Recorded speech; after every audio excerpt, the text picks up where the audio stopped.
Right guys, so one thing I should have mentioned at the start of this video is that the fantasy league I'm using is just the fantasypremierleague.com. I'll leave the link in the description. I'll also leave the details to my league so you can battle against me and presumably beat me.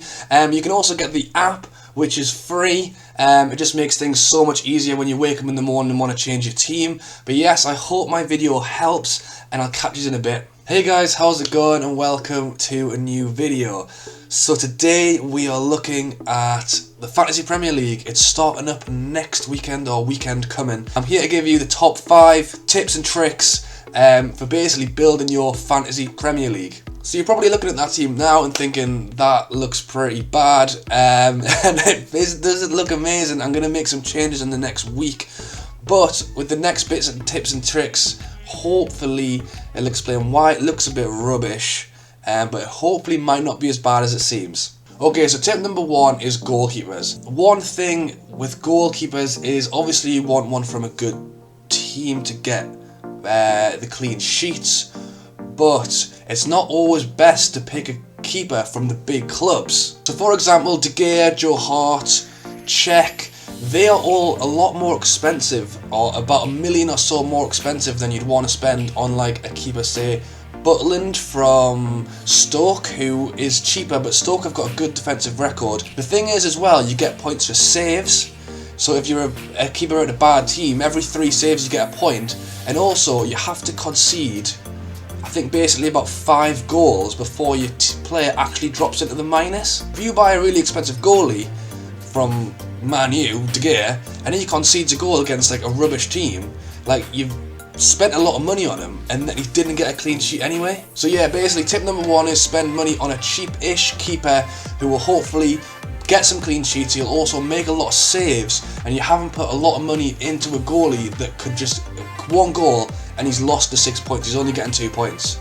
If a cheap keeper loses a goal and you've only spent 4 million on him, then you've still got a lot of money left in the team to basically get you the points somewhere else. Right then, tip number 2, we're basically looking at defenders. So you have to pick 5 defenders, and again, I'm sticking to my cheap-ish defenders, hoping for a clean sheet. If you buy 5 defenders from Man U, Chelsea, Liverpool, Arsenal, who even left, if you pick players from all of those teams, they're going to cost a lot of money. They're going to be like 6-7 million, when you can buy a player from Stoke like Peters. I'm assuming he still plays, did last season.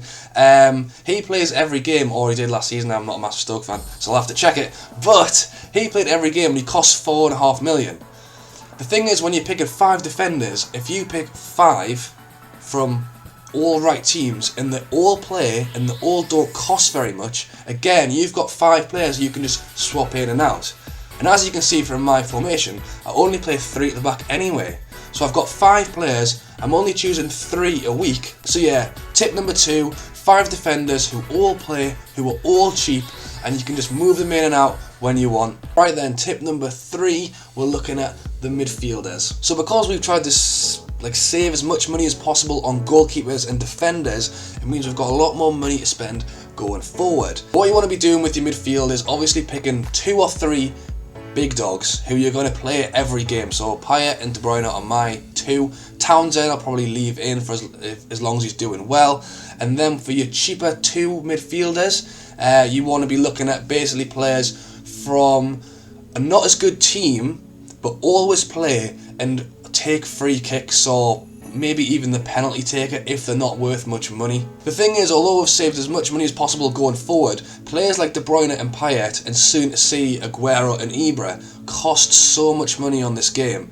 So it really depends on how you want to play it. Do you want 4 in midfield, or do you want 5 in midfield? Do you want them all to be of a decent standard, or do you want 2 or 3 big players who are hopefully going to rein in the points in the few cheaper players to just chip in where they can? Basically, tip number 3 is pick 2 or 3 midfielders who you know are going to play every game, take the pens, take the free kicks, because they are going to be your big players you're hoping to get points. Mine are Payet and De Bruyne. A friend of mine said he thinks Hazard's going to do well this season. It's just a lottery, you don't know. Yeah, last year I put in Yaya Toure and Hazard, and they were both terrible, so I can't predict you who is going to do well. but just make sure you've got 2 or 3 big players who are going to obviously bring the points in the midfield. Right, tip number 4, we're looking at the strikers. Again, I've saved up as much money across the teams as I can to put in Aguero and Ibra. Aguero, first game at home against Sunderland. If he plays, he's probably going to score 5. But I don't know that, but Aguero is obviously an amazing player. Captain, probably. Ibra, not sure yet if I'm going to leave him in. I don't know how he's going to do. And then I've got Shane Long in as well.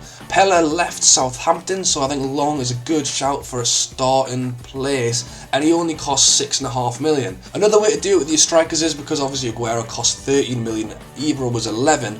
I know Harry Kane's about 9, Sturridge is about 10, so obviously if you took them 2 out and then put Sturridge and Kane in, you could probably get a third striker who's basically the goal scorer of that team. That's basically what you want. Ibra's planning to be that in Man U. Aguero is at Man City when he's playing. You want to basically get 3 strikers in who you know are going to play every game, are going to score 20 goals a season if you're lucky. And if they're the penalty taker as well, then obviously you're going to get even more points. But yeah, basically tip number 4 is use your strikers. Like, that should be your lineup. In my opinion, the rest of the team, obviously you want it to be as well-rounded as possible, but your strikers are the ones that will get you points. If you look at the total score through the league, players like Aguero are banging in hat-tricks for fun. If you're not spending big money on the good strikers and are putting in some average ones to make up for the money you spent elsewhere, you're probably going to lose out. Right then, tip number 5, and I'm saying tip number 5, it's more of an overview of what we've kind of ran through. So basically, what I'm saying is, and you've probably picked it up through the whole video, is that A, putting in expensive defenders doesn't always work out for you. B, trying to have an all-rounded team is a good thing, because obviously you want all your players to play, but at the same time, if you keep buying players who are 5 million, 5 million, 5 million, 5 million, 5 million, yes, they'll all play, they'll all be alright, but the chances are those players aren't going to be like the massive scoring players. If you bring in players for 4 million, 4 million, 4 million, but then you can spend 7 million, 8 million, 9 million, the chances are them 3 players are going to get more than all of your 5 million players would together. If it isn't going well, don't be afraid to change it, because if you keep thinking, oh, Hazard will come good, he'll get good next game, he'll get good next game, fair enough. If you're like me, you'll take him out and he'll score a hat-trick, but form is a big thing, and Hazard did nothing last season till the very end. So if you were sticking with Hazard the whole season, it's a lot of money spent on a player who did nothing. So don't be afraid to change your team.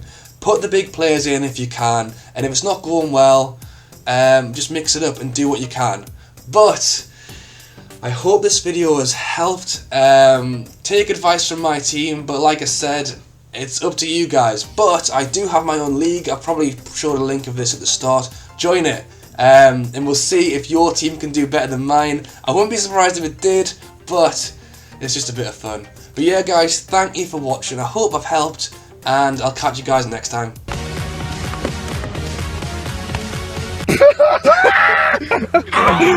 Put the bag down!